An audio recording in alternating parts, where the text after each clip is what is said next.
Hello there. You're listening to the Box Office Show. I'm Ryan Hill. And I'm Dylan Johnson. Today we're going to talk about the box office numbers from last weekend and our box office predictions for this upcoming weekend. We'll also be reviewing the sci-fi spectacle Project Hail Mary, the latest Hollywood adaptation of an Andy Weir guy trapped alone in space novel. To see how well it holds up as an adaptation, as well as a cinematic experience, we'll have on Austyn Hamby to give us the perspective of a passionate fan of the book.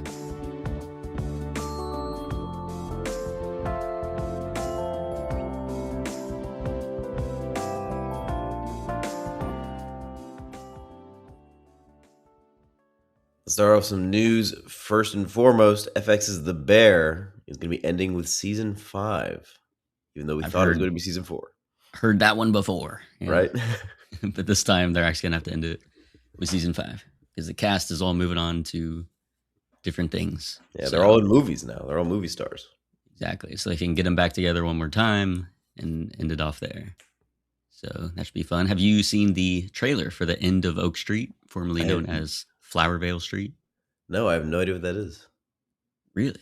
Go check it out. That's the Anne Hathaway and Ewan McGregor movie. You're right. Coming out later this year. It was called Flowervale Street. Why did they change it? They changed it. I thought it was cool, but it makes sense when you see the trailer. Yes. It 100% makes sense because, you know, it works both ways. I suppose. Is Oak Street is it connected to Flowervale Street? No, I think Flowervale Street doesn't actually exist. The street that they're on is Oak Street, and the whole street literally gets shifted, apparently back in time. And so there's a great shot in the trailer where it's just literally you see, you know, it's a regular suburban street, and then at the very end of it is now this, you know, prehistoric forest. And so I don't know what's going to happen there, but it was a great teaser trailer. Look good. Okay. And yeah, we're going to have some prehistoric fun. So definitely check that out when you get a chance. But I'm looking forward to it. Very hyped. Also, Lord of the Rings, Shadows of the Past. We have a new Lord of the Rings film in development that is separate from The Hunt for Gollum, which is coming in a couple of years from Andy Serkis. This one apparently is a sequel. It's going to be on Sam's daughter. Sick. With her finding out some reason for why the War for the Ring was even more important than we already knew. So I don't know what they're going to do. I don't know how they're going to, you know, continue that world. But this is the thing that we were wondering, like, are they going to just do the realm of prequels, like with the show and with the Hunt for Gollum, or are they going to try and carry us forward and continue past, you know, what Tolkien had done? So looks like they are, and they are bringing on Stephen Colbert to co-write. Absolutely perfect choice. And very well known. Yeah, he's a huge Lord of the Rings nerd. And he's soon going to be free since his CBS show is coming to an end. So he'll have a lot of time. He deserves this. This is huge for him. Yeah. So I'm sure he's happy now. He's like, yeah, I'll give up the show, the late show, in order to do this. Yeah. Good pivot. Good pivot. So what do you think, though? Are you looking forward to this? Are you excited? I'm hyped. I'm hyped for this and the Gollum movie. I mean, these both seem like very big passion projects. I did not watch Rings of Power because I heard very mediocre things about it, but these seem to be really big passion projects about people who have been involved with this universe for a very long time. And so I'm looking forward to see what they do with it. Obviously, this is still Amazon, so we'll see. But Amazon did just give us Project Hail Mary, so we'll talk about that. But seems like, and again, you know me, I'm always tooting my horn for trying to get big blockbuster spectacle into theaters. In Rings of Power, it was like the most expensive show ever. Even just like getting the rights for that, I think was crazy. So I think they know if they're bringing, you know, Hunt for Gollum, if they're bringing this new sequel to Lord of the Rings, they know they have to take very special care with it. So that does give some encouragement. This will be really, really solid. And either way, I'll be happy to get, you know, big blockbuster fantasy on the screen. We don't really have much of that, if anything. So I am looking forward to that. Also, for original films, we have Ryan Gosling starring in the Daniels' newest film. Yeah. Their follow-up to Everything Ever All at Once. So they took a few years off. You know, we're working in TV, just shooting some episodes here and there for franchise shows, but now they're gonna deliver their creative touch to the big screen once again. So that should be exciting. And Ryan Gosling is going on a tear. So talking about absolutely. Project Hail Mary for the box office breakdown for March 20th to 22nd. Of course, it came in first place with a massive 80.5 million. Huge. Bigger than I thought. So really, really huge. Yeah. Compared to, again, Oppenheimer as that like non-franchise, non-sequel, but still somewhat IP.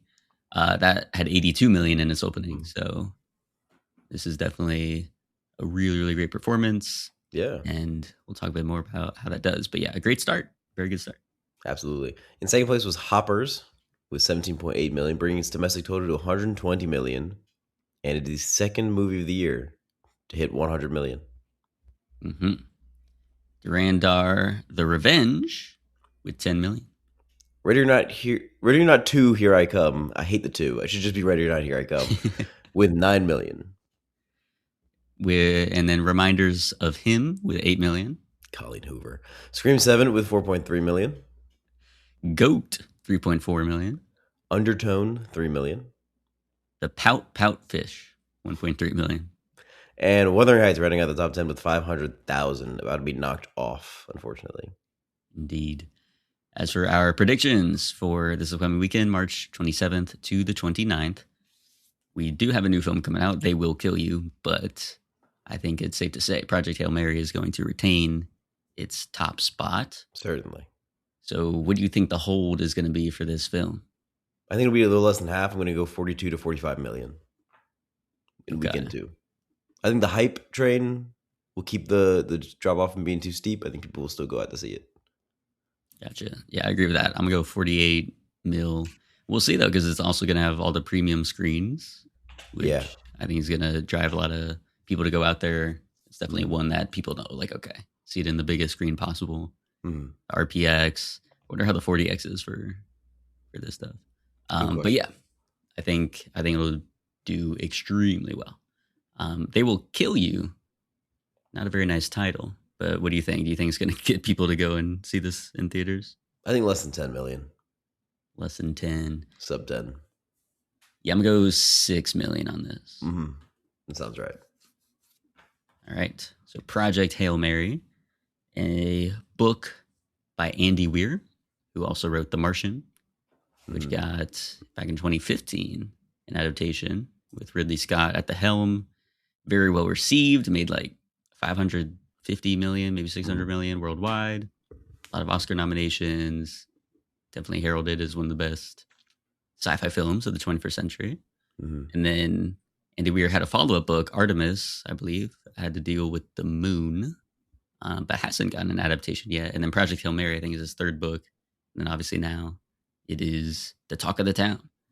And it was adapted for the screen by Drew Goddard, who also did The Martian, the screenwriting for that. It's directed by Phil Lord and Christopher Miller, who did the Lego Movie, the 21 Jump Street movies, and then the Spider-Verse movies. And then half a solo before they got dropped. So a very interesting career for them. And here they are with Project Hail Mary, their return to live action in quite some time. So, Dylan, first off, have you read the book? No. You have not. Have you read The Martian or any of the other Andy Weir books? No. Okay. Are you a sci-fi guy with novels or? Not quite. Not historically. I don't think I've ever read a sci-fi novel. I'm not opposed or anything. I'm more of a like fantasy realism kind of guy, or just realism in general. Gotcha. Okay. Historically speaking, I mean, I would read a sci-fi book. The closest I've gotten to is fantasy books, right? Like I've read some of Brandon Sanderson's books. I've read The Hobbit. I've tried to read Lord of the Rings. I've read Dune. I've read half of Dune sci-fi. Still only half? Yeah. Are you kidding? I have so many books on my shelf that I need to read, and I keep getting like partway into one, and then I want to jump into another one. It's a really big problem for me. I have like attention deficit disorder for books. Tragic. ADDB. Yeah. Well, hopefully you can find the cure, and you just got to pick up the right book. Maybe Project Hail Mary will be the one. I want to yeah, start getting. Just need to read more in general because I do also have quite a few. I have the rest of the Dune series I need to read. But yeah, I've always enjoyed. I mean, my dad is a huge sci-fi fan and loved Star Trek, Star Wars. So he's always had me interested in that stuff. And so yeah, so I've always wanted. I started when I was younger. I like tried to read some of the Isaac Asimov books, but they were too much for me when I was a kid. And so I was like, I'll come back when I'm older and I can understand it. And now is that time. So I want to get back into it. But yeah, I know Project Hail Mary, like Andy Weir has always dropped like the biggest ever since The Martian. Whenever he drops a book, it's like the biggest one in the sci-fi community. So yeah, but we're going into this film without any understanding of the book. I'm sure you had seen the trailers. Yeah, which kind of give away a lot. It does, yeah. Apparently in the book they withhold that. But again, for the marketing of the film, it is kind of a massive part of it. Like if you're the word of mouth and everything of like why you should go see this movie, like it's a great movie. There's a lot of humor in it. And then the bond, like the friendship is like the key aspect. And it's hard to say, oh yeah, this movie that's being sold as a guy alone in space has a best friend that he comes across. They did it for Gravity. Gravity did that. I guess. But that also had, the appeal of that too was just, look at the trailers of how they captured people being in space. And then that's, the wreckage when that first happened. I feel like that alone would be the spectacle, but for this, you needed a little more. So I can understand why they did it, but would have been a great surprise for sure for the uninitiated, which is why Jacob, don't let that man know because he has no idea about it. So I want to hear his thoughts whenever he goes and see it. That'd be great to hear. But yeah, so what was your theatrical experience? Did you go see this in IMAX? No, I went and saw Standard because I didn't want to pay extra. So I went and saw Standard with Lillian. I knew very little about the story. I just knew that it was, Ryan Gosling's in space. He's the last-ditch effort to save humanity, and he meets an alien. Is the only thing that I knew going into the movie. And that was exactly what I got. It was delivered tried and true. No crazy twists or anything, nothing wild. But it was fun. It was fun. It was delightful. There's good chemistry there. There's a lot of good character moments. It was shot really well at times. I had a fun time, I wasn't I would say I was not blown away. Oh, interesting. All right. We'll pivot now then. I'll throw it to the conversation I had with Austyn, a book reader and lover for Project Hail Mary. And then we will come back and get your thoughts, Dylan, your full deep dive into this film. So see you on the other side.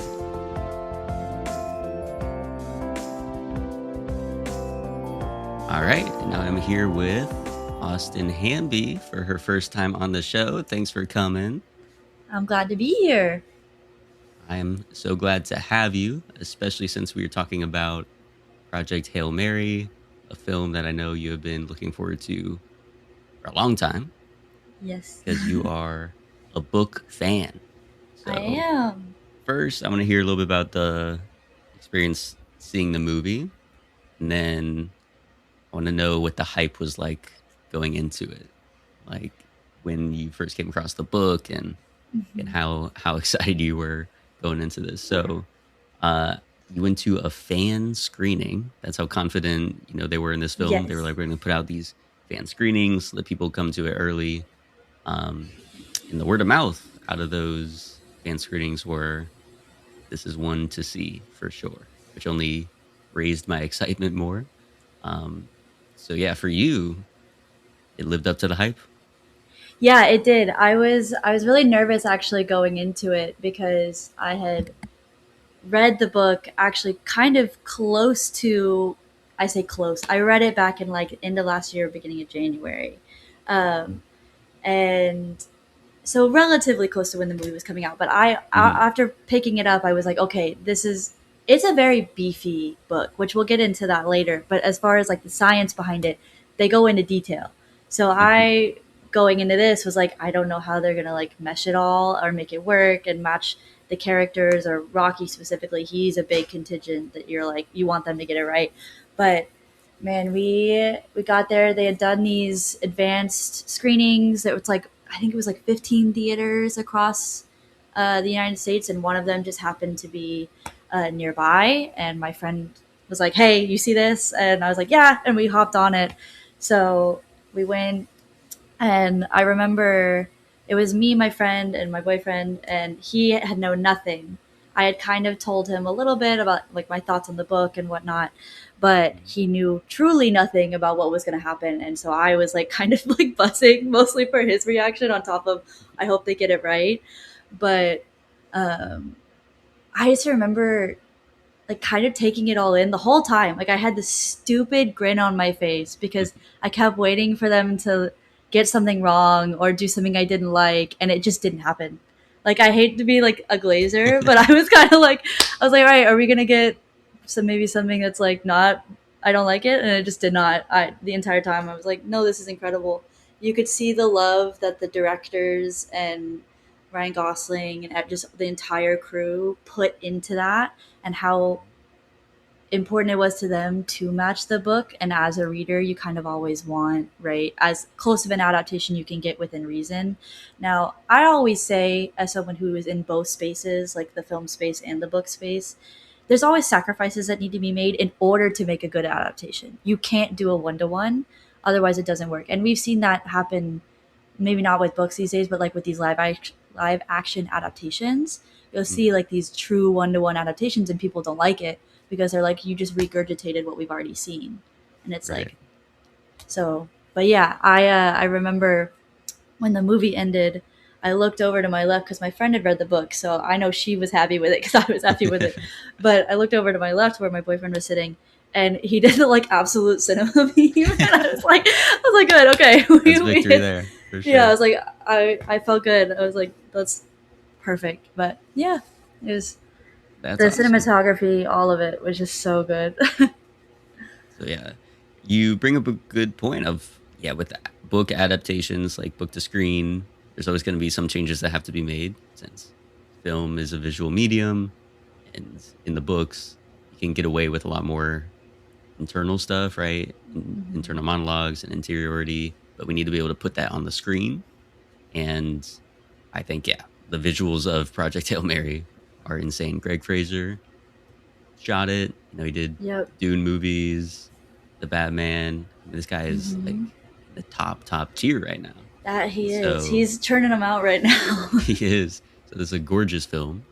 And then you mentioned Ryan Gosling, who is also on a tear of like awesome films lately. Yep. I mean, his whole career, there's been some great moments, but ever since like La La Land, especially. Yeah, I was gonna say La La Land's probably his big one. So some great projects. But yeah, so I want to hear more about the book, because that is truly impressive. Because there's always things like, okay, non-book readers will be pleased by it, but the book people know what they're missing. Like some adaptations, for me, Dune is the one where I was like crazy hyped for that more than I think any movie this decade so far. And I really enjoyed the book. I remember going into it, and my favorite scene was cut out. And then one of my favorite subplots was also very much cut down. Like in the movie, it just sort of comes out of nowhere. Have you seen it? I've seen Dune, but I haven't read the books. But the stuff with Dr. Yue, who you probably might not even remember, because again, his part is so small in the movie. But his betrayal, it just comes out of nowhere. And so I'm like, as the book reader, I was like mourning the loss of those incredible elements to the book. But the movie itself is still sensational. And we talk about spectacle, talk about visuals, right. It's definitely there. And the world building is also just immaculate. So ultimately, I love the Dune movies, but it's very much me acknowledging, I'm like, there's sacrifices and compromises that have to be made, obviously. Like they had to split it into two books. Right. Or two movies, rather, for that one book. But I still adore that film. It's great to hear that with this one, you adored the book and you also adored the film because it was able to put in so much of what you loved about the book without seemingly losing too much. Like, as you said, you're like, oh, they didn't really take a wrong step somewhere. There were definitely there were things cut, and I knew they were going to have to, especially because something that the book really advertised itself on was its scientific accuracy. So when you were reading the book, and I haven't read The Martian, so I can't speak on The Martian specifically, but we know that film itself is very science. Like Mark Watney in that movie, he walks you through like this is the science that has to happen. This is how many potatoes I have to cut up to live. Exactly. Yeah.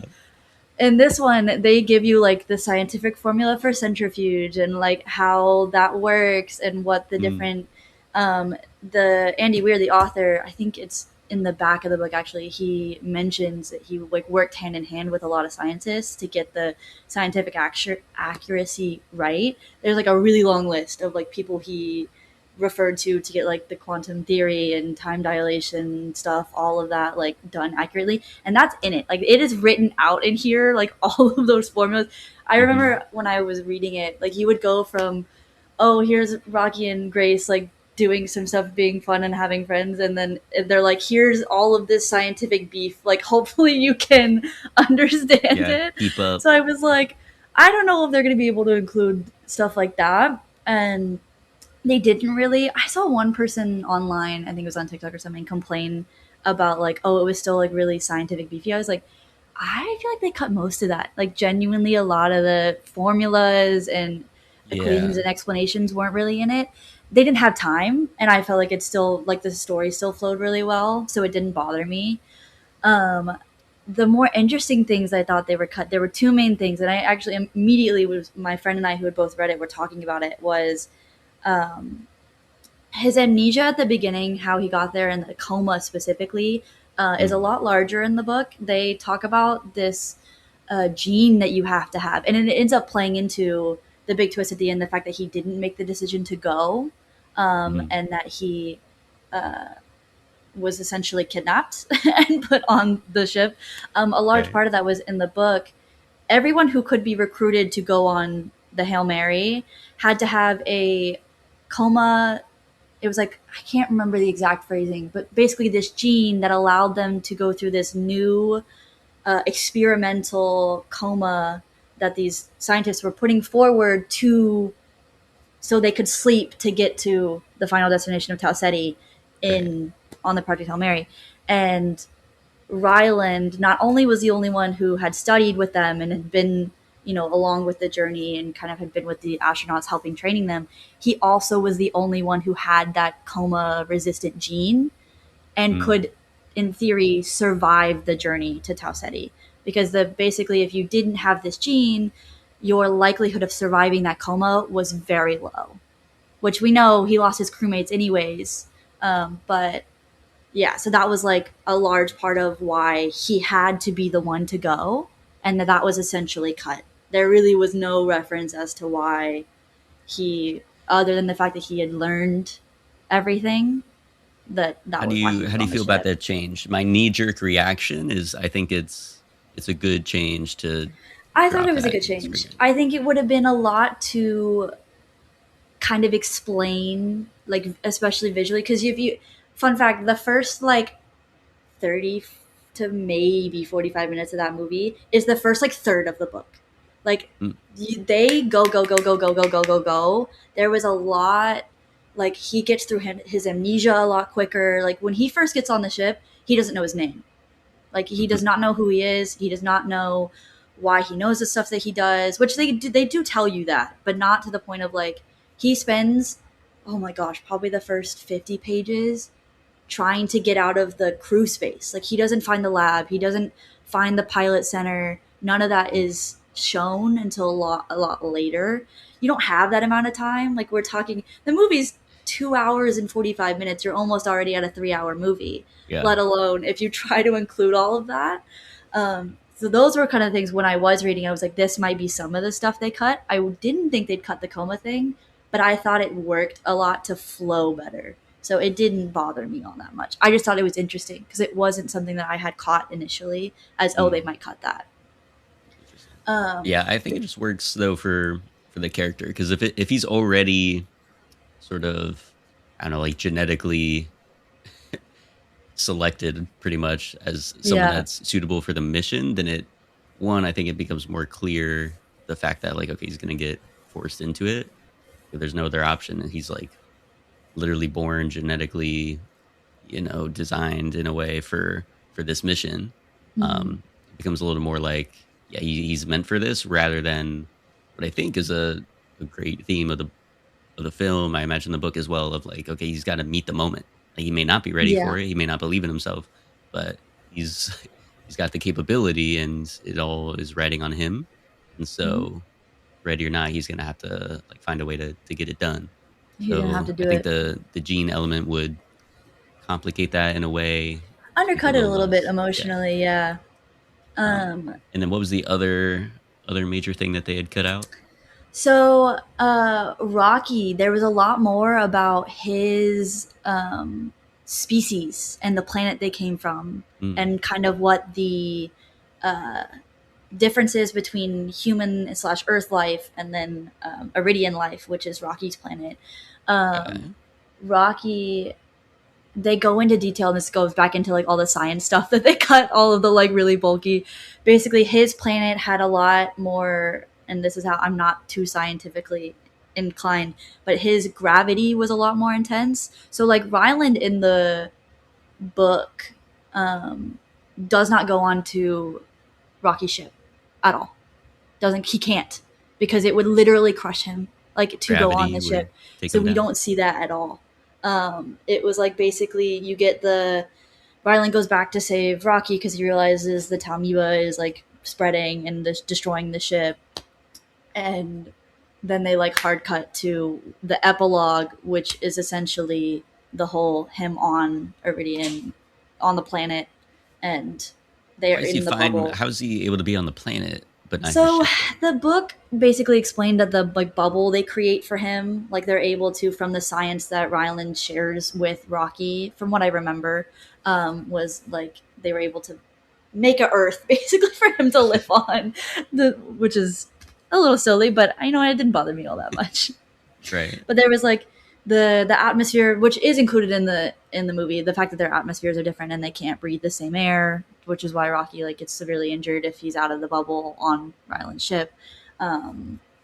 Also, this is random. This is not an important detail. Totally random. But Rocky's the whole eating thing. I don't know if you remember the scene where they're like, it's like Ryland's eating and he's like. He's hard to forget, yeah. Yes. In the book, Rocky doesn't want him to see him eat. It's like a very much, they have this like cultural thing. They have this thing in the book where if the other like couldn't explain something and the other didn't understand why they thought that way, the person would just be like, oh, it's a cultural thing. And they would, oh, okay. And you just kind of would leave it. Rocky was anti being watched eat because he thought it was gross. So in the movie, I thought it was a fun switch. I love that scene where he's like, "It's beautiful. I love you. You eat weird." I thought it was cute. Yeah, but that was another weird. It was a good moment. It was funny for sure. Yeah. And then one other. I heard on, I don't know, the filmmakers were talking about this, or the screenwriter, or someone was like, we had to cut out nuking Antarctica. Yes. Going on so here? They had to build. It was okay. So yeah, actually, I totally kind of forgot about this. You know how they had the scene towards the beginning where they were learning how to breed astrophage so they could power the ship to go to Tau Ceti. They couldn't in the book. They were having a hard time getting it a breeding ground large enough to scale to get enough in the amount of time they had before they had to launch. And the only way they were going to be able to do that was essentially, I think it was Africa. No, it was Antarctica. I can't remember. This is how I know it's been a minute since I've read the book. They basically had to flatline an area, like an entire space. And they just nuked the crap out of it because with the sun actively dying, with all of climate change, they were like, we can do this. And it's not really going to affect climate change because, well, we're cooling off because the sun is losing energy. We're losing heat from the sun. Mm-hmm. So they made I think it was like a big, basically breeding ground for astrophage because it had the most amount of sunlight from what I remember. It was like the peak sun spot. They could get the most energy from the sun, so the astrophage could travel from the sun to the light to the, oh my gosh, I'm forgetting. It's carbon, I think. Whatever their element that they needed to breed and then go Right, back. right. So they could just do it on a larger scale. But yeah. Huh. Yeah, there'd be a... Because I think they would need some more explanation for that. Because I think people would want to be more like, wait, well, there was the whole they had to explain like we're able to do this because climate change and we need this for it. It was a whole I wish I remembered more so I could better explain it. But yeah. But okay, interesting. So with the actual movie itself, so you saw it with, I presume, a bunch of other fans, people that were hyped up to see it. So what was the audience response to it? Very energetic. Very energetic. Okay. Yeah, we had I wasn't expecting it to be so funny, which I don't think anybody in the audience was, because the first thing I noticed was everyone was laughing, like pretty consistently right off the bat. There were jokes left, right, and center, which we should have known because I didn't do my research and didn't realize the directors were the directors of the Lego movies and Cloudy with a Chance of Meatballs. Which, what a random pull. If we're going to get into that, we're jumping from very like comedy-centered animated movies to a live action. What I would have anticipated was a drama to a comedy. So very true. But because they also did the Jump Street movies. They did, yep. And then Spider-Verse as yes. well. Oh, I totally forgot. Yes, they did do Spider-Verse. So it makes sense, the sort of arc there. Because again, Lego movie that's one of those where everyone's like, that was the first sort of like, why we're doing a Lego movie? Like, how do you even, what does it even mean? And it was fantastic. Like, it was great. Yep. And then following that up later with, again, the Spider-Verse films, which again, I love Spider-Man. Seeing the trailers initially for that, I thought, I was like, they've run out. They have no idea what they're doing anymore. What is this? And then watching it, obviously, it was like my favorite film of that year. So, yeah, they had a great track record building up to this, and it's like their return to live action films. But yeah, based on just Andy Weir, again, The Martian was like very funny as well. So it definitely makes sense, like their sensibilities coming together and this being very comedic, and Ryan Gosling as well, like we know his acting chops as well. Like he can 100% deliver that like straight man comedy that he needs to, while also going into the sort of self-deprecating, like making himself goofy physical comedy as well, which there's a lot of in this. Yes. Well, what was crazy to me was the switch off from, because I felt like the first third was very comedically heavy. And I remember at one point I had turned to my boyfriend Ryan and said to him, like, I was like, this book is really depressing because you're hearing about like, the sun is dying, humans are going to go extinct, we're going to send a bunch of astronauts to space and they're going to die. And I was like, okay, this is sad. So when I was watching the movie initially, I was like, oh, like we're going to have to switch up at some point. Like I hope that transition happens good and is done well. And the scene that comes to mind for me when it comes to that change is when Rocky tells Ryland that he will give him the astrophage. He needs to go home. And it's the first time, which props to Ryan Gosling on the, like, that scene. I was devastated. Like, obviously it's such a happy moment, but all you can think is all of that relief coming off of him of like, oh my God, I get to go home. And that for me was the line when it happened. We had been so funny, self-deprecating, you know, all of that existential humor into, I actually have a chance of living and I get to go home. And it was played so well. And that doesn't happen in the... It just speaks to the power of their friendship, right? Because they've already talked before about how, which I thought was a great line delivery from whoever was voicing Rocky, but to point out that his mate, you know, they've been together 183 years, something like that. And then it's like, it's been too long that he's been away, basically. And so he tells Ryland Grace, he's like, oh, this will delay me getting back to my home by 6 years, but it'll mean that you're able to survive. So we know, Ryland Grace already knows, like, the sacrifice that is being made on Rocky's part. So that makes it even more beautiful. Like, this gesture is just so sweet, so kind, beautiful testament to their friendship that's been built up. And then I also love, again, they still are able to sneak in a bit of the humor in there of Rocky being like, I thought you made peace with it. And then Rylan's like, I didn't mean any of that. I didn't mean any of all lies. Yeah, all it's just something you say. So I thought that was great. I think earlier in the film they also had a good moment of just allowing the sentimentality to breathe, allowing the stakes to actually come across, where he's delivering the eulogy for these two fellow astronauts, crewmates that he can't remember, doesn't know, and just speaking words on their behalf and then sending them out to space. And he's, again, we're just sort of on him for about 15 seconds as he's crying, and he's trying to be like, I won't let your death be in vain. He can't even get the words out though, because he gets so choked up. So I thought that was also really well done. So yeah, they allow Ryan Gosling to, hit the full spectrum. Oh, fully. Making you laugh to making you cry to making you cheer at different moments. So definitely. I'm curious. I haven't seen, so the big comparison everyone's making is to Interstellar, the big sci-fi. So fun fact about me, I haven't seen it.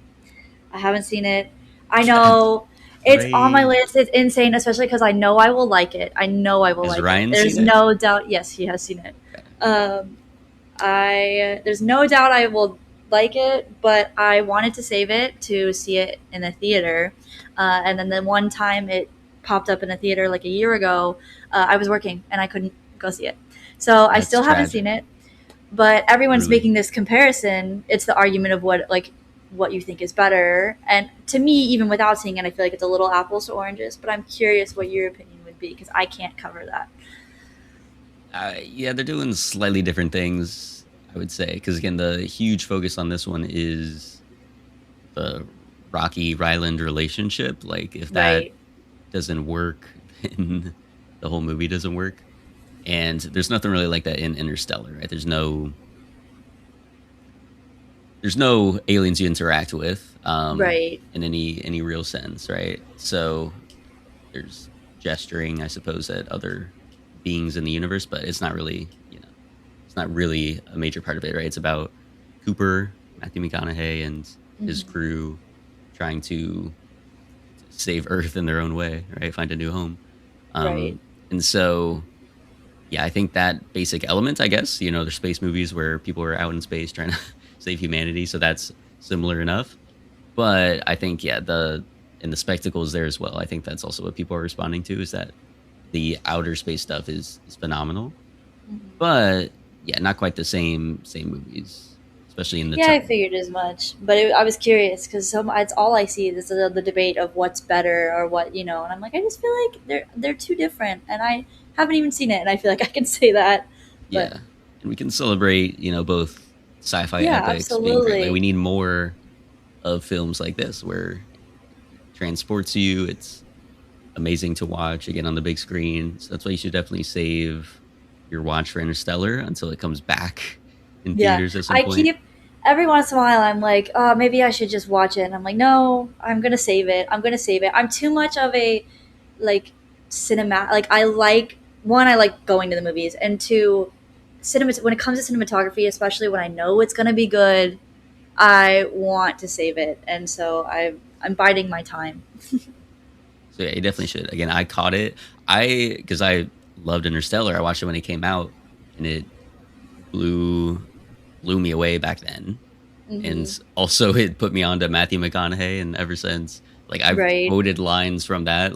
He says Murph, which is the name of his daughter in that film, so many times it became I already made it an inside joke, a running joke for me of just saying, "Come on, Murph," and I would just do that all throughout high school and everything. And so, yeah, I loved that film.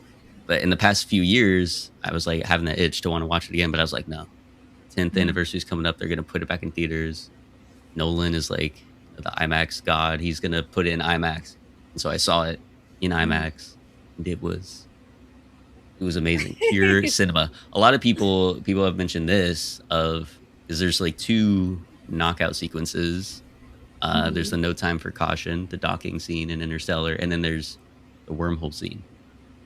The wormhole scene, seeing it again in IMAX, maybe one of the top 3 things I've ever seen in film. Yeah. The feeling I had watching that happen, I was levitating. I'd forgotten, I guess, how powerful that moment was. Again, other things stuck with me. Come on, Murph stuck with me, but the wormhole thing didn't quite like get burned into my brain. And so like reliving that kind of for the first time in the Brought IMAX, it all back. Yeah. I was like, this is what movies is for. Like, this is just incredible.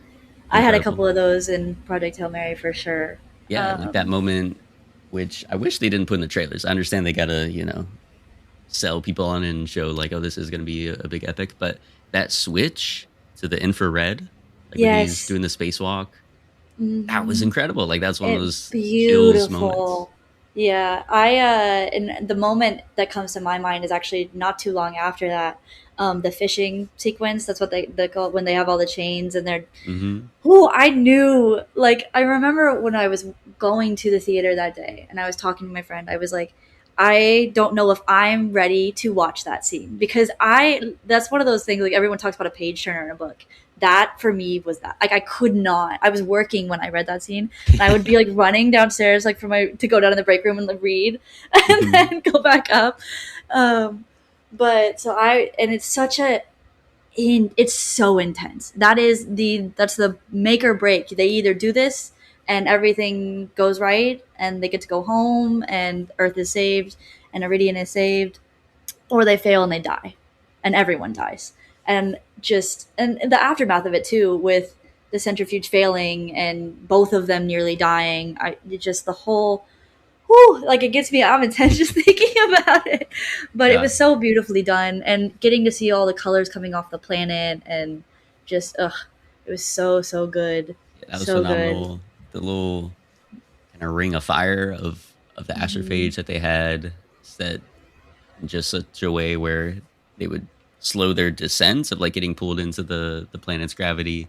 But like that looked sensational. And yeah, it was very tense. The score was very good in that point. So yeah, that's like the biggest comparison, I think, to like a similar scene in Interstellar, again, the docking scene where it's like, hold on to the seat, hold your breath, and see how this plays out, because it is magnificent. So yeah, all that was fantastic. And again, just the like twinkling effect that they gave for the infrared moments. Yep. Which I heard, now I might be wrong, but I heard that they did most of that practically. Like the way, I can't remember how, I'd seen a video about it, but they tried to do as much of this movie as they could practically. Like Rocky was a puppet, he's not CGI, all that kind of stuff. But I heard they did something with infrared lighting so they could do that physically, which I wish right now, like I'm kicking myself that I don't know exactly how they did it, but I saw, from what I understand, I think it was something popped up.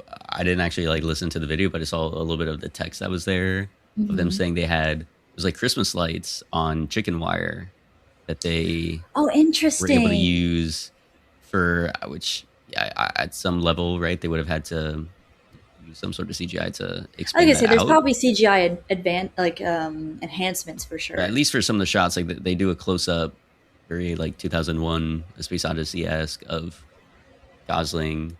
And then you see the like twinkling lights on there. I'm like, that certainly they used practical effects for it. And so, yeah, it was whatever they did. Certainly very effective.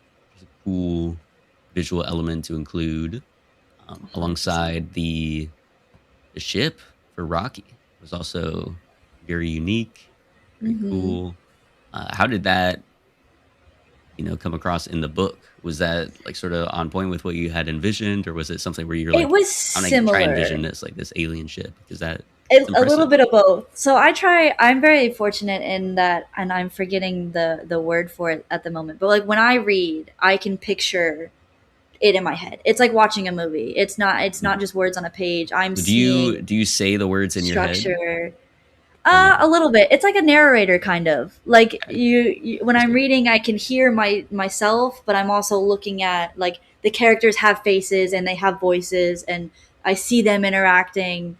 And I would even say, to a certain extent, because of my film brain, like I'm seeing like an OTS, like this, all that stuff. Yeah, you sort of make it cinematic already. I have right, like I'm already tuning it. Similar to that, especially with certain scenes that just, I don't know, they're very vividly described on the page, or again, like I would imagine reading the fishing scene here, like it's just so already cinematic that I would be like, coming up with that in my brain.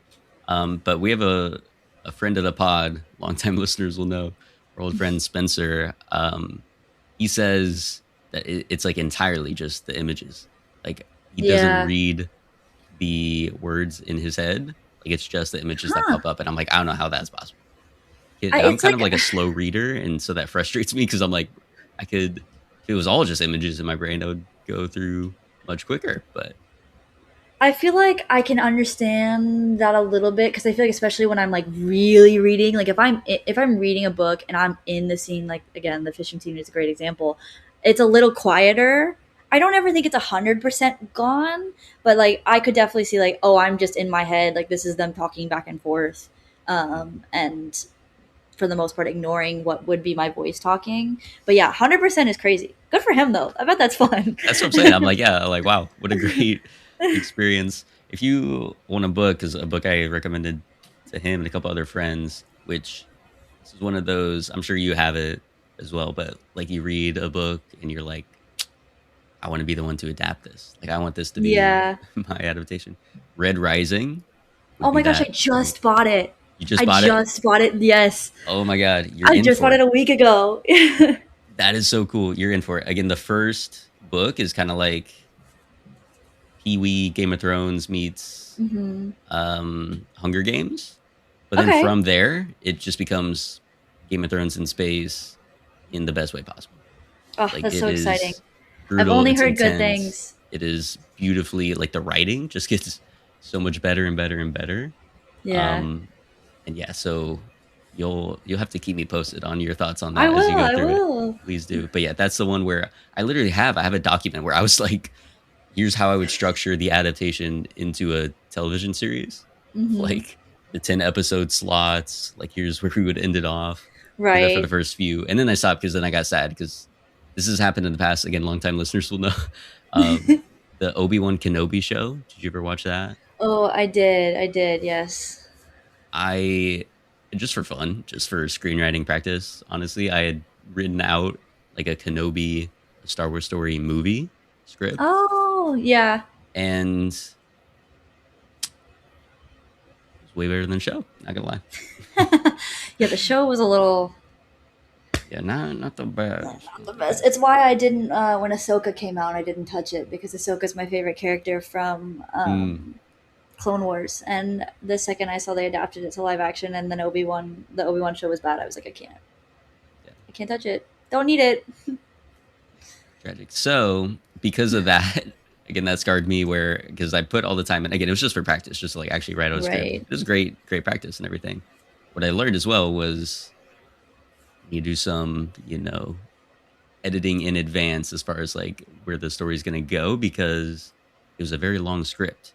So long that straight up, if it were turned into a miniseries like the Kenobi thing, it would have been better structured, I think, and had like more stuff to it. Because that was my other issue with the Kenobi shows. They started going down to like 30-minute episodes. And it was like following these other subplots that aren't actually intertwining in the best way. So I thought that was also funny that like what was intended as a movie script in its first draft form, obviously I just left it at the first draft, was already more primed to be the miniseries that they wanted. And alas, the miniseries that they gave us was not ideal. The other issue, though, and what I love about Project Hail Mary is, and I'm always advocating for this, the cinematic experience, right? Like putting spectacle on the big screen. I think a lot of the live action adaptations recently of like, the Netflix Avatar, the One Piece, which I hear is good, but I still think speaks to the problem of the Star Wars shows, the Marvel shows. We're too spoiled with having like visually stunning stuff on just our TV. I think it's degrading. Absolutely. One, it's certainly degrading the consistency of the shows that we're getting. Like again, 2 to 3 years in between seasons is insane. Yeah, ridiculous. No, it's crazy. We can't keep doing this. You saw the Harry Potter HBO? I saw the trailer for it yesterday. Yeah, and they're like, expect maybe 2 years in between seasons. Like, and it's those like kids are going to age out. Number one, the kids are going to age out. Number two, we had the movies come out back to back to back. They did one movie a year. 100%. You're telling me you can't do that with the TV show? Like, I understand it's more hours total, right? They're going to have 8 hours per season, but it's like, if we're doing a show, let's do a show. Again, they're kids as well, so they're going to age out like crazy, but it's like, it's supposed to be a year after year.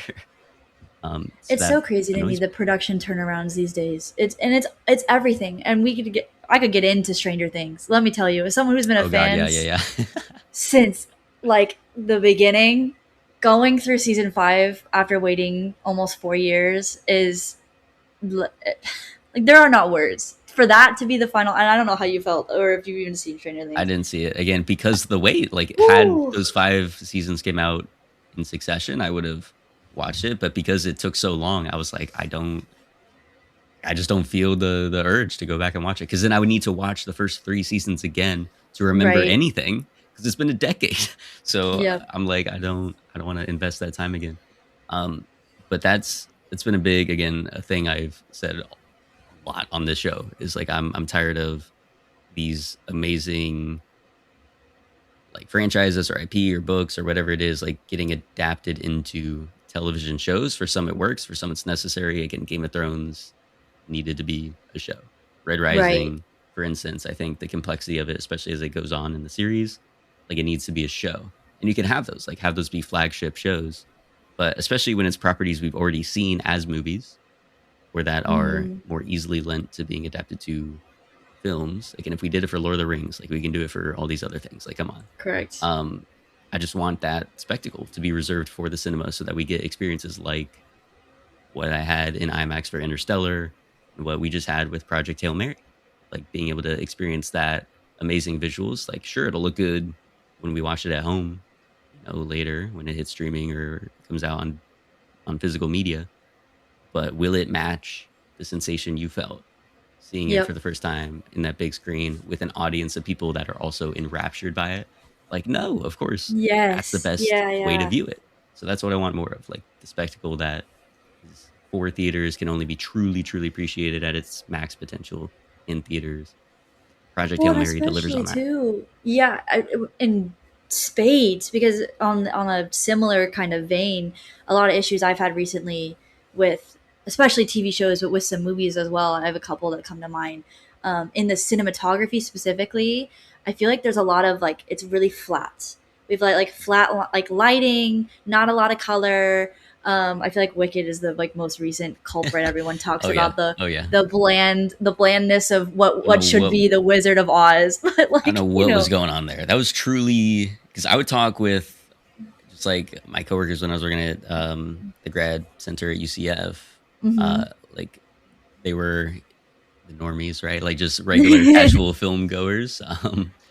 And so I would talk to them. I'd be like, on the story front, performance was good, but I was like, visually, I have no idea. Like, the thought process behind, again, the color desaturation is kind of unforgivable, but also just, I mean, you can think of this too, right? The backlighting throughout so much of it was very odd. It also made it feel, even on practical sets, they were on actual practical sets that they built, you couldn't tell because it looked so murky, so muddy, and the backlighting, it looked so artificial, because they didn't, just the way they did it, it just didn't look like they were trying to how they managed to make it look. It looked terrible. And that's always my biggest pet peeve, is when they try and emulate the sun, usually through CGI or through, again, just like having a light come through a practical set, and it's like, that doesn't look real, and then now you're taken out of it. And especially in Wizard of Oz, where you're supposed to be leaning into the fact that it's not real, it's like a heightened reality, and they didn't do it. So yeah, that was, I don't know what was going on there. Yeah, so when it came to coming off of that, right, like, all of that kind of negative feedback from recent film going into Project Hail Mary, I always kind of have, when it comes to sci-fi, I feel like an extra lens, because I feel like, I don't feel remiss to say, making space look pretty is not hard. It kind of lends itself to already being very visually pleasing to the eye. Like, stars in space just always look very cool. But with how much detail was in the book and then coming into the movie, I knew I wanted color. I knew I wanted, like, fun, creative camera choices. And the number of times I turned to Ryan and was like, oh my God, I can't believe they did that. That looks so cool. That cut with the camera turning with the, like that. I was so like, there was not a moment where I was like, this is boring, because visually they kept your attention. Even the story is so great, but they were also making intentional camera choices. Everything was lit well. It just, I was so happy with it. So it felt like such a breath of fresh air to come into a movie kind of initially only looking at story, but to get caught into what I'm always looking at, camera stuff, all of my cinematography stuff, and just also be, this also looks great. There you go. Did Johnston also feel that yeah, way? He loved it. He's comping all the camera techniques and tricks and everything. He's so funny. Whenever we watch, we don't watch live action shows all that often. We watch a lot of anime, nerds. But whenever we do watch a live show, he'll like record, like if he thinks a shot is like really pretty, like he'll get out his phone if he really likes it and like record the shot and save it in a folder. So I'm always like, we're always throwing stuff back at each other as far as like, oh, did you like that? What did you think of this? So whenever we were in the theater, one of us would catch something and go, like, what'd you think of that? And I remember one in particular, we talked about this one, like, as we were leaving the theater, as you do, you leave and you're recapping, which is so fun. There's the one right after Rocky and Ryland like put their ships close and they're starting to throw their little capsule back and forth to try to communicate. Yeah. When he gets the solar system, there's a shot where he puts it like on a table and he's got the solar system painting or poster on the wall behind him, and the camera racks and the focus goes and shows you, which this goes into one of my favorite things in cinema that people talk about, and I want to sound like every professor ever, which is the show don't tell. Show don't tell, show don't tell. The rack lined it up perfectly with the labels on the poster behind you to tell you that he's showing Grace, like Rocky is showing Grace, where his planet is and what star he came from. And that shot just immediately glued to my head. And I was like, that's such a fun and creative use of your focal length. And just so good. It's little things like that because it's not a complicated thing. They weren't doing like a dolly zoom or jibbing the camera in a crazy way. It wasn't a oneer. It literally was a standstill rack, and it just worked so well, and it gave the audience so much information without saying a word. And it's moments like that where I'm like, so good. It does, again, like conveying the information that the audience needs. Like I love the rack focus as a way to show revelation, because that is a big, it's hard to, again, we're not inside the brain of the characters. Like in a book, I imagine, it's easier to have those epiphanies because you're seeing the thought process, right? The internal monologue that leads up to an epiphany. It's hard to show that on film, right? Because we're not actually in the brain. So we have to just see it on the face a lot of the times. And, it works to varying effect, right? The performance, if you're really invested in the story, then you'll feel the same high of like the epiphany, the revelation. In this case, again, just like the rack focus, you're immediately able to lock into, oh, like this is what Ryland is realizing and what we're realizing at the same time. Like, oh, it lines up. So this must be him giving us a map basically to his home to let us know what's going on, which is great. I was thinking too, like, some of these interpretations, I was like, I don't know, I'd be able to land on some of them. Like when the star pops up and everything, I'd be like, okay, this looks like a sea urchin. Like, what's going on here? I would be like, I don't know that I'd clock. No, Grace is so much smarter than me. I would have died. Yeah, I'd be like, I don't know what's going on. But yeah, I love that again, the whole way they communicate, again, like visually, they can't speak yet, so they have to give these designs, the things that they create for each other, so that they can interpret it and hopefully understand the meaning, and ultimately they do, and they get to the point where they can communicate. But yeah, being able to show that initially of like, oh, this is the realization moment, like what he's trying to do, right? He's trying to speak. Same thing with the blips earlier on where Ryland initially is like, nope, we're getting out of here, we're running away. And then they throw the second blip that's like slower. And he's like, oh, they think I'm stupid. Really funny. He said, oh, he wants me to catch it. Sorry. Yeah. So yeah, they handle that really well of like, yeah, at least visually, like you're able to put it together yourself. And then because it is a more accessible movie, I mean, stuff like Interstellar and The Martian, they do this too, where, they need the common person who's not like getting straight A's in science class, AP Chem and all that to be able to understand what's going on. So you get the whole, Xenon's supposed to be a gas. Here it's not. So something funky's going on. Right? All that stuff we get.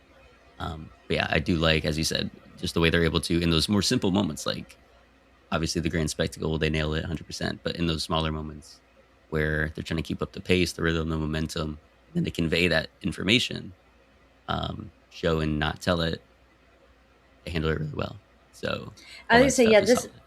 I remember one of the first things I said when we left the theater was something along the lines of like that you could use this movie as like a masterclass study on what show don't tell is, because they didn't hold your hand. They weren't like verbalizing every single thing. Now, if it needed to, like the Xenonite, for example, explaining Xenon's a gas, so this is weird. Like that's not a common knowledge, so explaining that is no big deal. But a lot of things like Rocky, for example, his voice and their ability to communicate. Right. So at the beginning of when they first start talking, you've got the computer and they're translating it, and they do that for a while, but that computer gets phased out. Like it's not in there anymore. And especially by the end, when he's literally on Rocky's planet, you now know that Rhineland is just understanding what Rocky is saying. Like he's been around him enough that he now understands that language. They don't have to tell us that. You just kind of accept that as fact. And I just think that that's really, really nice. Very true. Very true. So one other thing I wanted to ask, give it your perspective as a book reader. So the stuff on Earth between Ryland and Sandra Hüller's character, I forget her name, but Strat. I forget her first name. Her name is Strat in the film. Good last name. Strat. She is Strat. Yes. She's strategic, right? She's thinking of the bigger picture. Was there a romance in the book? Was it more implied? No. Not at all. Okay. Oh, I like this. This is one of my favorite things to talk about because I hate in the book. I hated that woman. Hated her. Hated her. So I was prepared, like, you know, when you're getting towards the end of like either reading the book or seeing a movie, you're kind of already thinking, okay, this is what I'm going to review it, right? This is what I think. So this is pre-epilogue. I'm ready to rate this book 4 stars because I don't want to give it the 5th star because I'm upset about the ending that he didn't get to go back and basically give this woman the middle finger. Like I was upset. But once they got to the whole classroom scene and all the little Eridians were raising their hands, it won me back. But pre that, I was very upset because they are very clear she's a very stone-faced woman, which I do think they do in the movie, but it's like there's a scene in the book where she has to go to court because she's getting sued for breaking basically human right laws because she just is breaking every law she literally can, which she has permission to do so by literally the entire world, but like there's still just random people who are taking issue with her, and she's repeatedly getting sued. And she, in the court scene, she's like, I'm only here because I needed to show face for something. You legally can't throw me in jail because I have permission from literally every country in the world to do what I'm doing. So you can't throw me in jail. Also the kidnapped scene, they in the book, they throw him in jail. They don't drug him. They prison him for the like 3 or 4 day period before the launch. And he has to sit there and just be like aware of the fact that he's being sent to his death. He's not immediately put in the coma. They don't drug him. Like he runs the same way he does in the movie, but when I watched the movie, I kept thinking, and my friend who had also read the book, both of us were like, we kind of like her now. Why? Why do we like her? That's so weird. So when they had the scene in the karaoke bar in the movie, also not in the book, both of us were like, are they playing into kind of a romantic? It had that kind of undertone. But yeah, nothing in the book was ever hinted of being romantic. It was a very different take. Strat was very different from book to movie. Interesting. Okay. Yeah, because I was also the about scene that. on Back on Earth is not in the book either. We don't ever see Earth again after he leaves. So yeah, for a movie version, I think definitely we would need to like come back and see what she. I was very happy to see that. And then just left on a more optimistic note since we know that it came back to Talmiba. So interesting. Okay, because that was can I levy 2 criticisms and just see what you think? No, I'm You can down. defend if you want to defend. You can, I don't know what you'll feel about it. Mm-hmm. But when watching it, these were just things that popped up in my head. One was that I wish they would have leaned more into a romance there, or at least just a Okay. stronger connection that he has with anyone on Earth. Because it did seem like he straight up had nobody. There was no one, no friends, no family, which I guess is possible. But I was like, I feel like he would have some sort of connection with somebody. Like maybe he's alienated from the science community because of his, his dissertation was intense. People didn't like that. But I was like, someone's got to be like not even a coworker, like no one at his school like vibes with him. So I would have liked to have seen, again, like he gets purpose, right? As part of that mission. Now he's one of the premier scientists helping the project to save the world. And he's going to think, okay, great, I'm going to like send it off. And then I'm going to get to maybe get the glory, get recognition that he never got. But he's also like finding a bond with somebody that is seeing value in him that maybe he never got previously. And so this Sandra Hüller character, Dr. Strat, is she a doctor? Yeah. But I think so.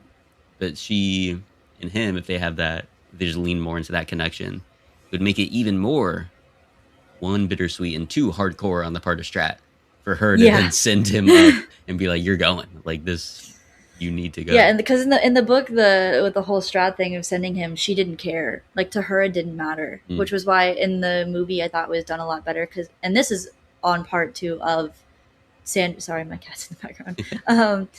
A really good job on Sandra's part is you could see on her face the like not necessarily regret, but the like sadness at what she has determined she has to do to save everyone, which is send Ryland.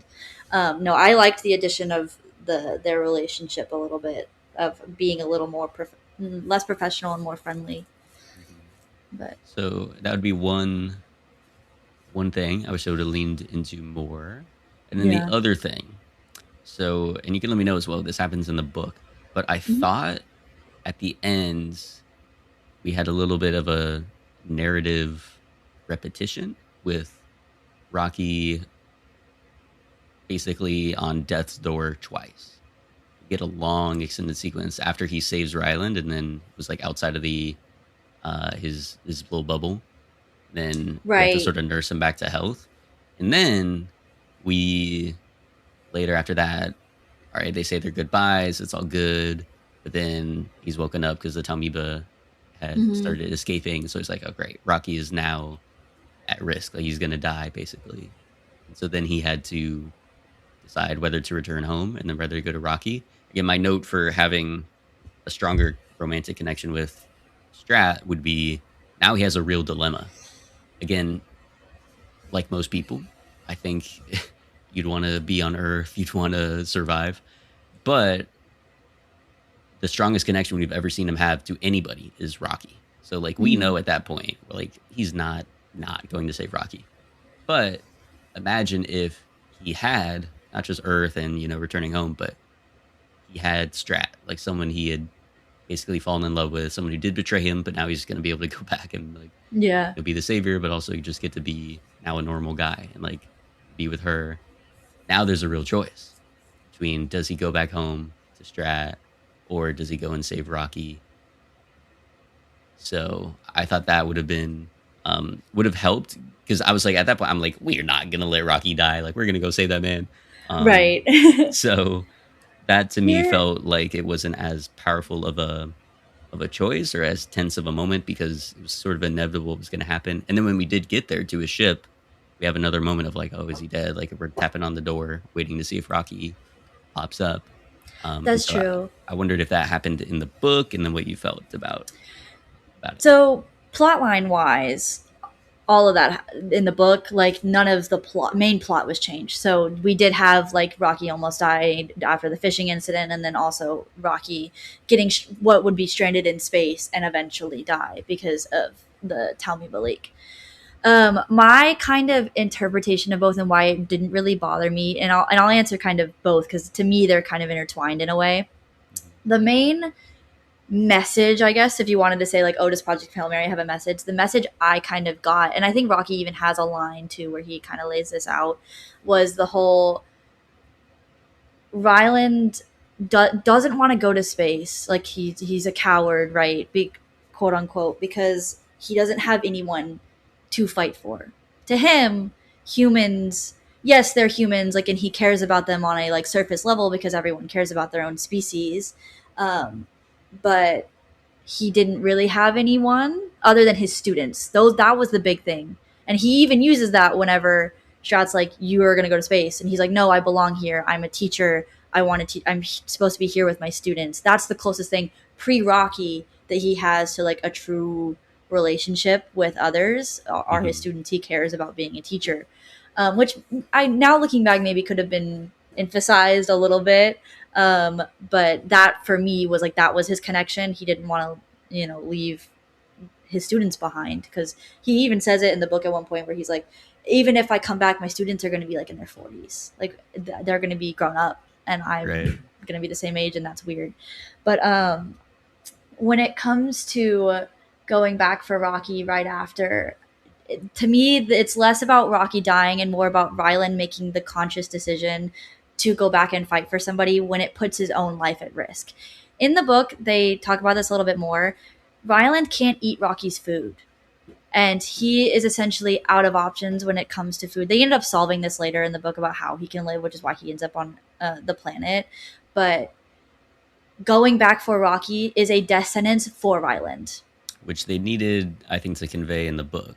Because again, I think by that point we were already like, okay, like he's going to find some way out of it. They emphasized more of, again, like, because it would have been perfect. Because again, his whole dilemma, like you're right, like his character flaw would be cowardice, right? He's not brave. You bring that up again. He asks one of maybe the engineer, the pilot that goes on Project Hail Mary.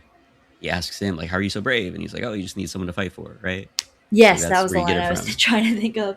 And so on the original mission, right, like his initial, and again, add in the romance of Sandra Hüller, right? He's like, no, I don't want to go. I don't want to fight because I have someone now. I don't want to leave them. I want to be with them. And then that choice is made for him.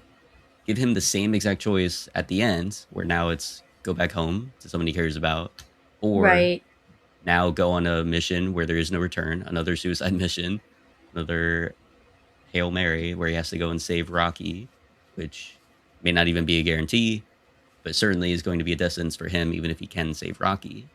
Give him that choice, and then now if he makes it, then we're like, okay, now he is brave. He is a hero.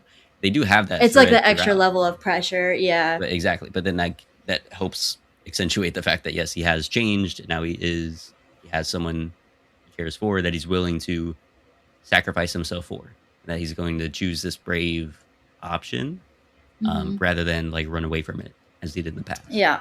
No, so, I think that's fair. Not to rewrite your story, Andy Weir, but look, next time, just give me a call, okay? We can talk through it a little bit before we get that adaptation, all right? But no, it still worked. Like, it was still good, but I just felt in that moment, I was like, I could see the extra like impact that you're talking about. I was like, there's zero chance I believe that we're not going to go for Rocky. There's no reason he wouldn't. Which part of that too is they truncated the part, like between, okay, we've like figured out how to morph the Taumiba into it can survive on our stars and be a natural predator. There's like, I think Ryland was on there for like 3 months, headed back towards Earth before he turns around and realizes that he's got to go back for Rocky. It was a lot shorter in the movie, where it's like, okay, we figured it out. Okay, I'm going home. Just kidding, I'm not going home. I'm going back to Rocky. But yeah, I definitely see where you're coming from. Yeah, so those are my two little critiques there of how I envisioned as I was watching it, because I think that would also help. I watched it with a couple of friends. We watched a late night screening. Again, it was in IMAX, so it was great. But I could feel, again, they're more like casual film goers as well, but I could sense, partially just because it was very late, like by the time the film ended, it was 2 a.m. And I could feel, like, I could sense that they were like wanting the film to end, but it kept going. And because I knew the runtime, and so I I know story You were structure and prepared, everything. yeah. I knew the fishing sequence wasn't the end. I was like, there's going to be more. Yeah. And even when Rocky was like alive again, I was like, no, there's still going to be more. Like, there's going to be another thing here. But I think because it was such a knockout sequence and it was so triumphant, and then you get the, oh no, the into second act low point of, we think they both die at one point, but no, they're okay.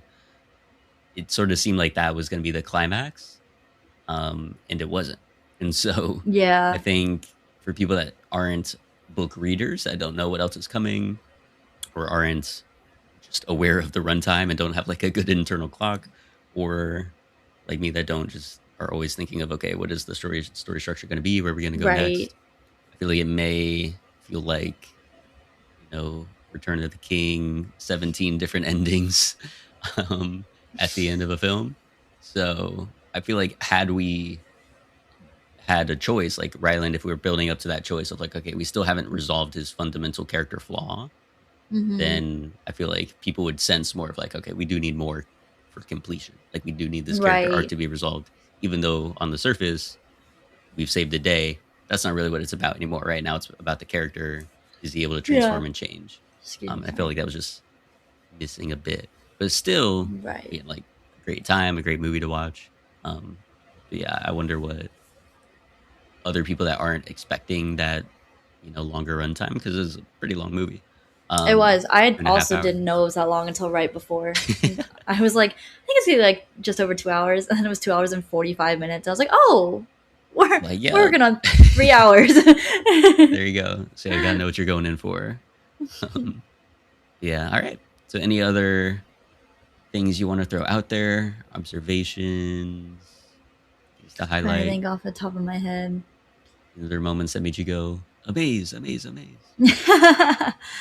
mean, mostly just I have such an appreciation for all of the work they put in set wise, and I felt like it felt like a very real, I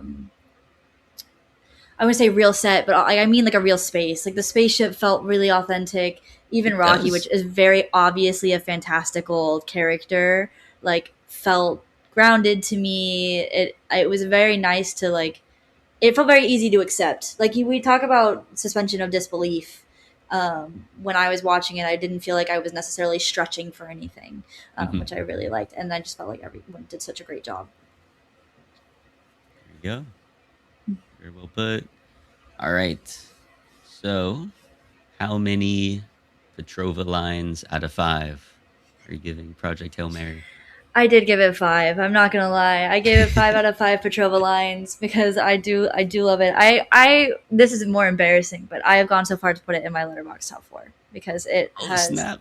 Yeah, it was up there for me. I was wondering when like going into it if it was going to be that high for me, and it could be changed. We all know recency bias is very much a thing, but after reading the book and watching the movie, I know nothing is perfect and everyone's got their criticisms, and that is totally okay. But for me, I loved it. I cannot wait to see it again. There you go. Again, that's beautiful. I mean, especially living up to the hype. I mean, that's like another bar it had to clear, right? Since he loved the book. Yeah. So being able to match that, and then get 5 out of 5, a full 5 is always great. Landing in the top 4. That's rare. I usually, even when I love something and give it a 4, I'll be like, there's got to be something wrong with it I missed. I'll give it 4. But confidently, I'm giving it 5. So I definitely liked it. It's a great movie. Again, it's like the first one this year so far where it's like a truly like you got to go see it, and especially in theaters. So I've been loving, this is very random and not to drone on, but it's a big box office success right now, which is kind of crazy considering it's not a franchise film. Like it's not Marvel, it's not Star Wars, it's nothing on its back other than just people liked the book. So it's nice to see a movie that isn't, the same stuff we've been seeing be successful. 100%. That's what, again, we cover like the box office, we track it. We do a draft as well where we draft movies into our roster and see who would have the highest number. And I said in an early draft episode, I was like, Project Hail Mary, just because I could sense like the quality was going to be there, the hype was going to be there. It seemed to already be like delivering well for the fans. I was like, this is going to be a really strong hit. So we'll see what it does. But domestically, like, it's going to do really, really well. Like, it's going to have a great hold this weekend for its second weekend. I'm interested to see. It's going to be in the top 10 domestically for sure. Oh, 100%. I'm interested to see, though, on the award side of thing, which I know is so crazy, especially so early. But with the success that The Martian had, I'm interested to see if this will follow up, and if it does, good on Andy Weir, two bangers back to back. But I'll be keeping an eye out, because usually especially movies I like, I'm like, they probably won't get any kind of awards run, but I feel like this one could, in theory. Yeah, I think the technicals will be there, very much beloved, and then I don't know, we just had 2 genre performances take home Oscars like last week. Oh, this year's going to be a big year too. I've been thinking about. I mean, you got Nolan on the horizon coming in June or July, so that one's already it hasn't even come out yet. It's probably already in. Got the Odyssey, Dune, this one. Those are going to be the big technical hitters, I think. And then again, you never know. The performances. I mean, Ryan Gosling did great here. Again, it's not like a type of performance they normally nominate, but we'll see. Matt Damon got nominated, I believe. So I do think he did, but I think the only thing that won was Best Comedy. I can't remember. Yeah, Golden Globes. Yeah, it didn't win any Oscars, but it got nominated a lot. And but it did get nominated. A nomination, so maybe we'll see Gosling. We'll continue the trend of, smart guys alone in space getting some award recognition. There. All right. So, a huge recommendation for Project Hail Mary. Definitely great. Needs to be seen in theaters for sure. Oh, 100%. Don't miss out on that experience. And yeah, it sounds like you're going to go see it twice, maybe 3 times in theaters. We'll see. Right now, I want to see it in Dolby. That was the big one. Is I didn't see it. The format I saw it in was just 70 millimeter. So I want to see it on a big screen with Dolby sound really get to experience the whole thing. So I'm looking forward to it. See what I missed the first time. Yeah. All right. Well, Austyn, thank you so much for coming on the show, telling us all about your thoughts on the movie and your experiences with the book. It was great. Thank you so much. Yeah, I had a lot of fun. Thanks for having me.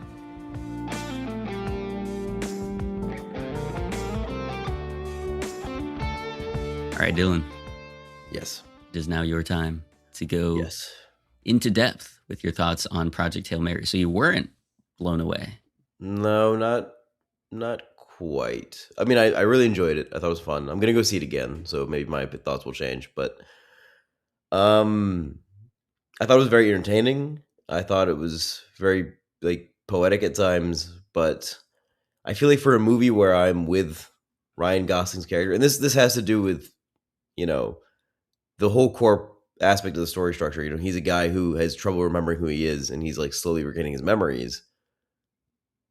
That works in the favor of the story structure they chose to do, where you're slowly learning about the mission as it goes on, but also works against, I think, his character in the sense that I have difficulty connecting with him because I don't know anything about him, and so I ultimately connect with him because Ryan Gosling is charismatic and he makes the character charismatic. So without him, this would be, a bit of a drag. So he's essential to this film, 100%.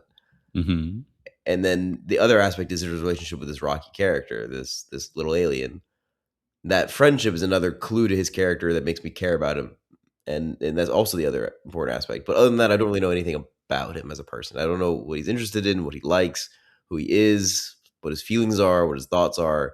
Because when he wakes up, he doesn't know these things either, right? He's just a guy on a spaceship who has to save the planet from something, and he is smart, and he doesn't know why he's smart. He doesn't know why these people are dead, and he's just figuring things out as he goes along, which is entertaining.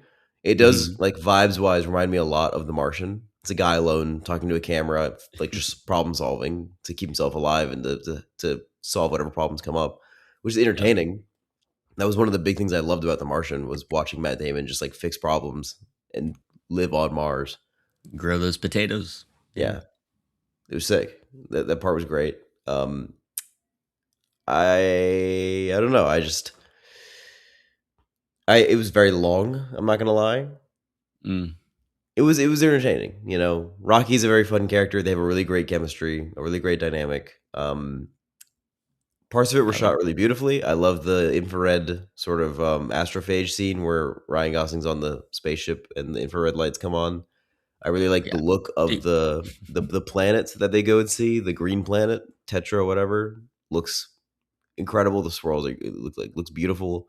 I like the look of both of the spaceships. I think they did a really interesting job designing Rocky's whole aesthetic because, you know, it's hard to come up with something that doesn't exist in real life. Yeah, having that alien spaceship. Yeah. I will say, looked insane. I think parts of the way they shot it, and they're intentionally doing like a lot of top-down shots and a lot of twisting shots. There are some moments where it's shots on Rocky, and he's in like his chrysalis sort of thing, where he's rolling around or something. There's parts where it's just a little difficult to read, which was a little frustrating. And part of that has to do with a lot of the film being shot with kind of a shallower depth of field. You know, if the background is out of focus, it makes me hard to differentiate what I'm looking at here a little bit. I don't know. I was held back for certain interior shots, but then it would blow up the aspect ratio when they're out in space, and it would look incredible, right? Oh yeah, it would look gorgeous.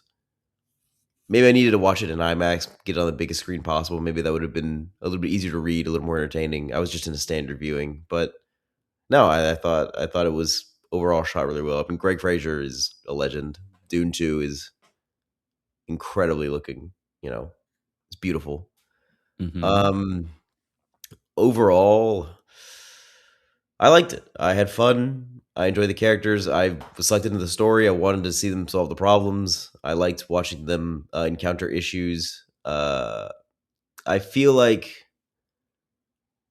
my only drawback is a lot of attention went towards explaining the plot for 2.5 hours, explaining what the Petrova lines are, explaining what the astrophage are, giving that background. And not enough went into the actual problem solving on the spaceship of like trying to fix the astrophage issues. That all came in the second half, of course. But like the biggest problem they encountered that they had to solve was fishing the astrophage, and then what resulted as of that, you know, the crash and things like that. That was the biggest issue that they had to overcome. Everything else felt like it came a little easily to them, I would say, which wasn't as entertaining for me as a viewer. I will say I also really like the sequence in the beginning when they're on Earth and Ryan Gosling and Carl are trying to detect whether or not the astrophage follow carbon dioxide, and then they disappear and they have to build up the interior thing to try and find the astrophage, and they find out they bred an astrophage. They like made a fourth one. Yeah. That whole sequence was great, very entertaining. See, that's what I'm looking for in these movies, and that's what I think The Martian has a lot of. Is every single time Matt Damon comes up with something else breaks down or a new problem occurs, and now he has to solve it, you know, and he has to use science to fix the problem. Right. And they do that in this movie a few times, but I think so much is dedicated towards the chemistry between Rocky and Grace, and like trying to learn more about Grace and his mission and his background and things like that I'm just not as plugged into the science of it, I suppose. Gotcha. I can feel that. Yeah, I thought this one, there's a lot of it partially as well, like the astrophage stuff is like that would never happen. So it's like that's not we're not going to get a deep dive into that stuff. So we get like the passing stuff of. I feel like we talked about it a lot for something. They're the Sun Eaters. Have had a deep dive. Or the Xenon is supposed to be a gas, and here he's like a solid for Rocky. Yeah. Xenonite is interesting. Yeah. So they like just move through that stuff pretty quickly, in a way that I thought was necessary. If this is already a long film and you're kind of clocking that it felt too long, if they went even deeper into the science of it, then I think that would possibly draw it out even further. I'm not looking for like the science of things that aren't real. Like, you know, Xenonite is not like a real thing. Astrophage is not a real thing. I don't need to deep dive into the science of it. I wanted like the problem solving aspect of you're in a ship, you're in the middle of nowhere. Like the whole bit of like having to fish for the bacteria to stop the astrophage. That's the sciencey thing that I want to learn more about. Is like, this is a problem, you have to solve it. How are you going to fish this bacteria without crashing into the planet and pull off? Right. And they did that, and that was great. And I really enjoyed that entire sequence. I wanted more things like that of like, okay, we have astrophage. It is now like bleeding off onto this planet. How do we get to the planet? We have astrophage and it's a limited quantity. How do we get back to Earth? How do we get back to Eden? I think they just dabble in a lot of the questions and they just come up with very easy answers. Of you could just have my astrophage. I don't know. I felt like there was more. I think the main part of that, like the problem solving, was the communication with Rocky, like trying to understand. That was entertaining. Yes, you're right.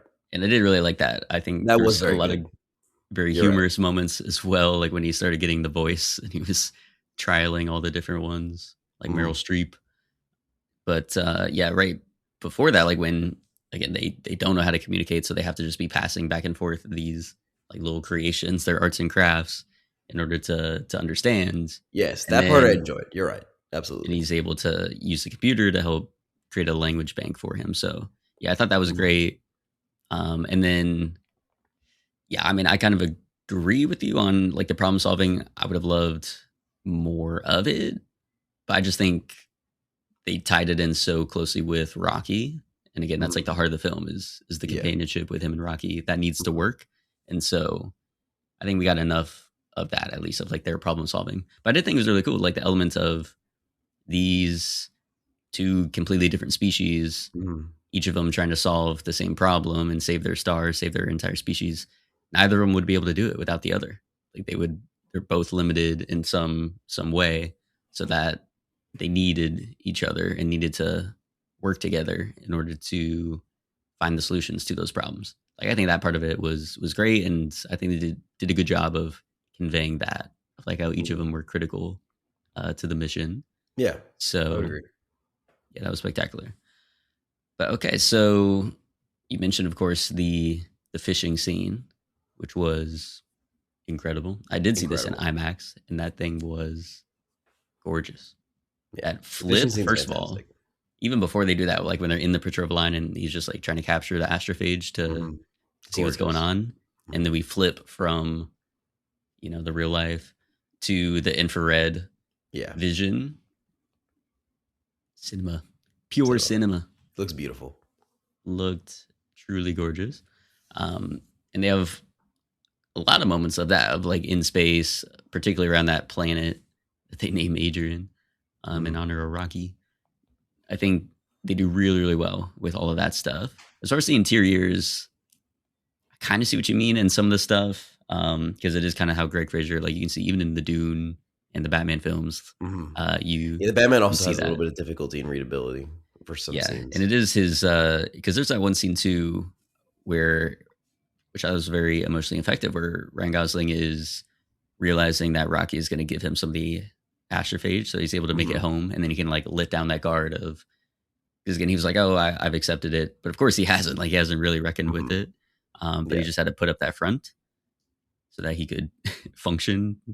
And so I thought that was very beautifully done. But even stuff like that, like the shallow depth of field, like you can see him, the focus buzzing on him as he moves slightly in and out, and so that is part of Greg Fraser's style just throughout all the films. And so I think in the interiors, when we're already kind of cramped, and then sometimes the orientation, you can get lost. It does get a little bit difficult. Yeah. But for the most part, it didn't bother me too much. Yeah, it wasn't terribly distracting. But yeah, so what'd you think of Sandra Hüller? I think she's really good. You're singing Sign of the Times a little bit earlier. I was. That song stuck in my head. I think she's really good. I've always thought she's a fantastic actress. She's not in this as much as I wish she was, but there's not really a place for her to be in it that much. Her character is just kind of like, just like a means to an end here for the story, and also ends up playing like an important role in Ryan Gosling's understanding of his place in the universe, as this sort of beacon of hope for humanity now thrust upon him. I think she's cool. I wish I understood more about her thought processes, I guess, but there's just not enough time to be able to delve deeply into that. And I imagine her thought process on what? On like sending Gosling up there? Yeah, how she views because she seems like somebody who is using people as chess pieces, right? She's one of those people who like she has a goal to save humanity, and the only way to do that is to become practical and a little harsh, and to make choices that other people wouldn't make. And you see her, like, she's not a person who is like unemotional. She definitely like cares about humanity, cares about these people, but has to make tough choices, and she's accepted that she has to make tough choices, which is a great performance choice on Sandra Hüller's part. But we get to the point where her and Ryan Gosling have become quite close in the movie and are at the very least like friend adjacent. They're like very friendly with one another. And now she has to make this tough choice of sending him to his death, and he doesn't want to do it. And now she has to make the tough choice of forcing him to do it and putting him into a coma, which is like the twist of the film. It's the whole reason that they do this disjointed storytelling where we're just getting brief flashbacks is to get to that twist at the end that he was never actually wanting to do this. He was forced into it. He's not actually a brave hero. He's a man who was made to do this, and now he's forced to be brave. You know, and what does that say? Is it more about the choice to do the act or the act itself? You know, which is an interesting concept. And ultimately, I think we would all agree that Grace is a brave man. I mean, he chooses to, at the end, he does choose to go to save Rocky as opposed to going home because that is the right thing to do. And ultimately, you know, preventing himself from ever returning to Earth. And, you know, I like that arc for him to go on, but I would say it was a little tough for me to swallow the flashback, like as hard as they went with the flashback story wise, just to get to that end, I suppose, which is difficult because that's how the book is written, from what I've heard, is that it is also, he wakes up on the ship and is told through occasional flashbacks to catch you up on the story. Indeed. I think perhaps the biggest flaw is I knew too much about the plot going into the movie to where the flashbacks weren't working for me as story beats, because they're explaining to me why he's on the ship to do this, this, and that. But I already know because they explained in the trailer, which is somewhat of a problem for me as a viewer. Of like, I don't understand why I'm going on these flashbacks when I know the information already because of how strongly it's presented initially. Did you know for like the early, because I thought it was interesting how we learned about the astrophage, what they really knew about, but how they were able to breed the astrophage in order that was interesting, yes. Use it as fuel source, basically. Yes. Like, I thought that was really cool. But yeah, what I would have liked, what I talked about in my conversation with Austyn, was I was like, is the Sandra Hüller character bigger in the book? And is there more of a romance or some kind of connection with the Ryland Grace character? Yeah. Ultimately, no is the answer. Yeah, I figured. I figured she was probably smaller in the books. It seems about the same, but yeah, a little different characterization. She's more likable in the movie. Part of that's just the Sandra Hüller part of it, but yeah, not as tough and hard exterior. So what I think would have been beneficial and helped those flashbacks sort of have more of a purpose for you, especially like if you're feeling like, well, we already know those plot elements. So every time we flash back is just us waiting to get to that twist. If they had given more of a connection between Ryland Grace and Sandra Hüller's character. Yeah. At least like a deeper friendship would have been more compelling, I suppose. Yeah. But I would have wanted even something more just so that, one, the betrayal would hit even harder, but then two... Oh, you want there to be a romance? Yeah, why not? And then two, it would be harder for him to make the choice at the end to go save Rocky because he would have something at home. He does, like we learn, as you said, we don't really know much about the guy. Like, what does he do? He's a school teacher, but then it's like, what else? What else going on? Doesn't seem to have family. Doesn't. He mentions briefly that he had a girlfriend. Yeah, but we don't know anything there. Mark.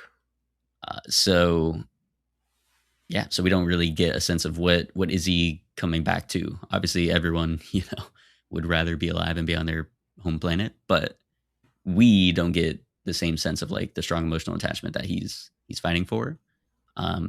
So obviously it's like, well, you're going to go with Rocky. We saw this entire film of you having the greatest time ever with Rocky. You're going to go save Rocky. Like, there's no way anyone's going to believe that he's going to come back home.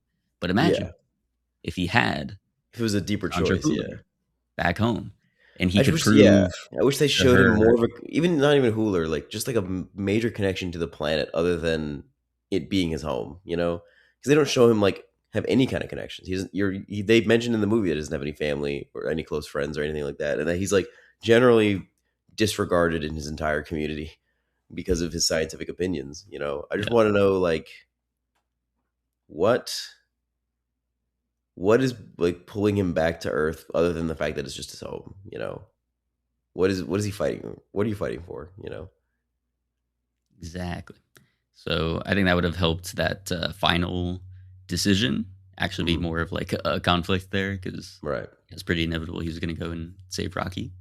But yeah, I do like that arc of him being a coward that refused the call, and then now he has to continually be brave and do these like very life-threatening things, like the fishing sequence and all that, in order to save humanity, while he knows, at least for the most time, he had the assumption that he was never actually going to be able to see it pay off.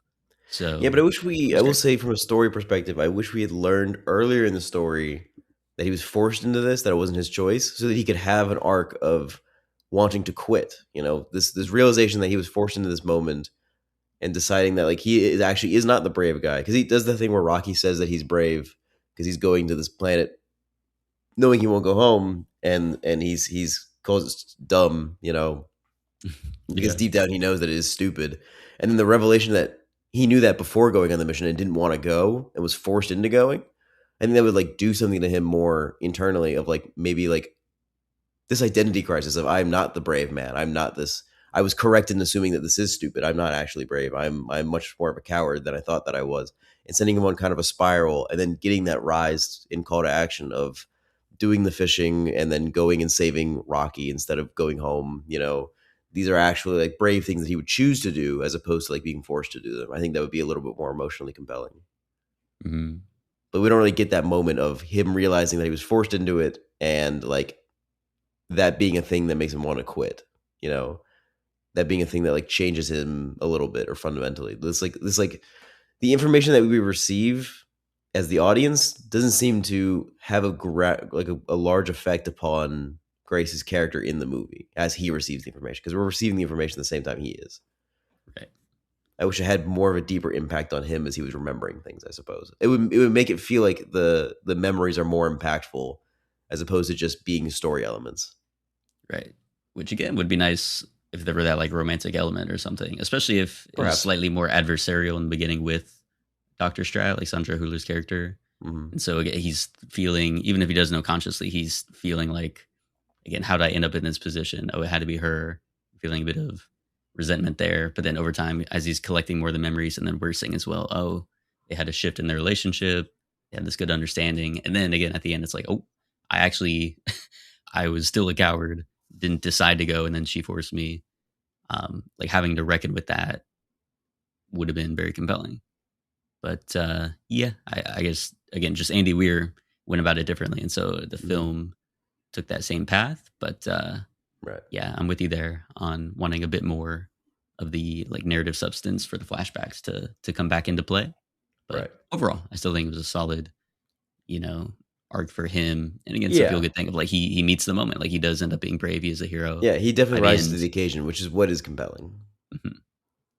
All right. As far as Oscar prospects, so just this past year, we had two genre performances that won Oscars, right? In horror films.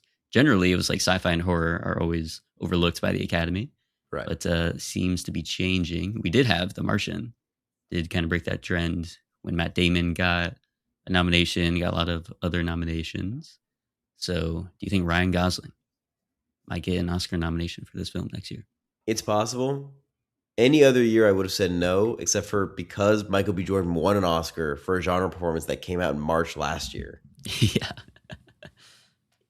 He has now broken the ceiling, and it makes it possible. It's possible that Ryan Gosling, this movie's blowing up right now. You know, people love it in the same way they love Sinners.